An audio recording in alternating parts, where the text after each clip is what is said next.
মৃত্যুর পর প্রিয় মানুষগুলো যেভাবে সহানুভূতি দেখাবে। হ্যাঁ, এটা আবার কোন জায়গা?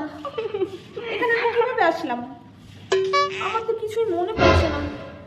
হ্যাঁ, মনে পড়েছে, আমার তো কিডনিতে একটা স্টোন হয়েছিল, সেটা নিয়ে তো আমি হসপিটালে ভর্তি হয়েছিলাম। তারপরে ওটা অপারেশন করতে গিয়েই তো কিডনিতে হার্ট অ্যাটাক হয়ে আমি মারা গেলাম। হ্যাঁ, মনে পড়েছে। আমার বাড়ির লোক, আমার বেস্ট ফ্রেন্ড, আমার বয়ফ্রেন্ড, তারা মনে হয় আমার মৃত্যুতে কাঁদতে কাঁদতে একদম শেষ হয়ে গেল। কি জানি তারা এখন কি করছে। ও, আমি তো এখান থেকেই দেখতে পাবো তারা কি করছে। দেখি তো আমার বেস্ট ফ্রেন্ড কি করছে। বান্ধবী, তুই কই গেলি রে? এবারে আমি কার সাথে ঘুরবো? আমার বেস্টিকে কেউ সামলাও গো, তো আমি ছাড়া কেউ নেই, আমার সাথেই তো ঘুরতে বেড়াতো। গেছিস তো ঠিক আছে, আমার 50 টাকাটা তো ফেরত দিয়ে যেতে পারতিস। এবার আমি কার থেকে চাইবো টাকাটা? তোর থেকে আমার আগেই চেয়ে নেওয়া উচিত ছিল। আমার 50 টাকাও চলে গেল। আচ্ছা, তোর এই কান্নাটা তার মানে 50 টাকার জন্য, তাই তো? দাঁড়া, দেখ আজকে রাতে তোকে আমি কি স্বপ্ন দেখাই। আমি তখন ভূত হতে পারবো, ভূত হয়ে সবার আগে আমি তোকেই দেখা দেবো। বাজে বেস্টি। দেখি তো আমার ছোট বোন ছুটকি কি করছে।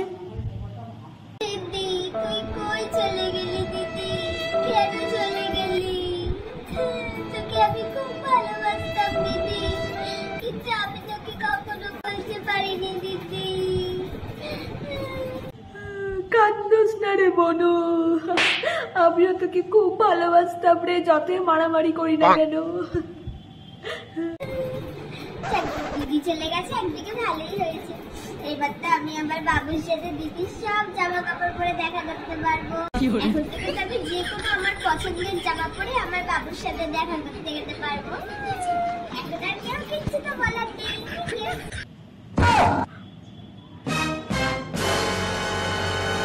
তুইও তার মানে আমার মরাতে খুব খুশি হয়েছিস, তাই না? তোর তো আমার জামা কাপড়ের উপর আগে থেকেই নজর ছিল। এখন আমি চলে গেছি, এখন তো সব জামা কাপড় তুই নিয়ে ঘুরে বেড়াবি, ফালতু। ও আচ্ছা, আর কি বললি? তুই তোর ওই নিব্বা বয়ফ্রেন্ডের সাথে আমার জামা কাপড় পরে দেখা করবি, তাই তো? ঠিক আছে, দাঁড়া, আমিও মাকে খবর দিয়ে দেবো, ঠিকই, চিন্তা করিস না।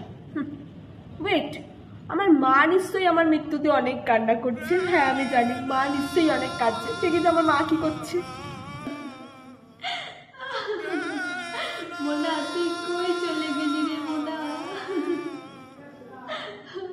এত তাড়াতাড়ি তুই কিভাবে আমাদেরকে ছেড়ে চলে গেলি মোনা?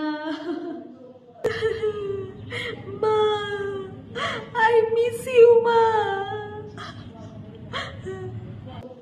এখন আমি এই ঝাড়ু দিয়ে কাকে পেটাবো? এই জুতো চুড়ে এখন আমি কাকে মারবো? মোনা, কার পিঠটা আমি হাতা দিয়ে ভাঙবো? তোকে মারতে তো আমার একটা আলাদাই মজা লাগতো। এবার আমি কি করবো? হ্যাঁ, সেটাই তো, আমাকে মারতে তো তোমার ভালোই লাগবে। আমাকে কেন মারবে? তোমার ছোট মাইয়াটারে মারো না, সে তো এখন আমি নেই বলে বিশাল উঠবে। অলরেডি ঠিক করে নিয়েছে তার বয়ফ্রেন্ডের সাথে আমার জামা কাপড়গুলো পরে দেখা করবে, তাকে মারো। ওয়েট, আমি তো আমার বয়ফ্রেন্ডের কথা ভুলেই গেছি। দেখি তো সে আমার মৃত্যুতে কি করছে। নিশ্চয়ই কষ্ট পেয়েছে, দেখি। সে মনার এক মাস আগে আমাকে যে ব্লু কালারের শার্টটা দিয়েছিল, আমি ওই শার্টটাই পরে আছি ভাই। সে আমার দেওয়া শার্টটাই পরে আছে এখনো। আই লাভ ইউ জান। তোকে যে বলেছিলাম বন্ধু ফেসবুকের ওই গার্লফ্রেন্ডের কথা, যাকে 1 সপ্তাহ আগেই বানিয়েছিলাম, আজকে ওর সাথে এই শার্টটা পরে দেখা করতে গেছিলাম। কিন্তু জানিস বন্ধু, সে আমাকে মুখের উপরে না করে দিয়েছে, তার জন্যই তো আমি এত কাঁদছি। একদম অলক্ষী, এই অলক্ষীর শার্টটা পরে আর যাওয়াই উচিত হয়নি আমার। ছি, আমি তো কোনোদিনই ভাবিনি যে তুই এই টাইপের ছেলে। আমি বললাম একদিনও হলো না, তাতে এরকম শুরু করে দিয়েছে। কিন্তু ভাই ভাবি, মরে যাবার পর একটা মেশাজ আছে, নম্বরের অলক্ষী ছিল বলেই না সে আজকে দেখলো ওর শার্টটা পরে গেলাম বলে আমাকে মেয়েটা মুখের উপর না করে দিল। ও মরেছে, বাঁচা গেছে। ভাই তুই আমার জন্য একটা মেয়ে খোঁজ, আমার কিন্তু 1 সপ্তাহের মধ্যে একটা গার্লফ্রেন্ড লাগবে। আচ্ছা ভাই, আমি দেখছি, তুই কাঁদিস না। ঠিক আছে। কি জন্য যে আমি কথা কইতাম তোর সঙ্গে ফোনে, যার লাইগা আমার পেটে পাথর হইয়া আমি আজ এই স্থানে। অ্যাকচুয়ালি মানুষের সহানুভূতি বলে কিছুই নেই, যে যার স্বার্থ নিয়েই চলে। কেউ আমার মৃত্যুতে দুঃখ পাইনি, যা দেখছি। তোরা দুঃখ পাসনি তো কি হয়েছে? আমি তো তোদের একটাকেও ছাড়বো না। প্রথমে আমি ভূত হয়ে চাপবো আমার বয়ফ্রেন্ডের ঘরে, তারপর চাপবো আমার ওই বেস্টির ঘরে।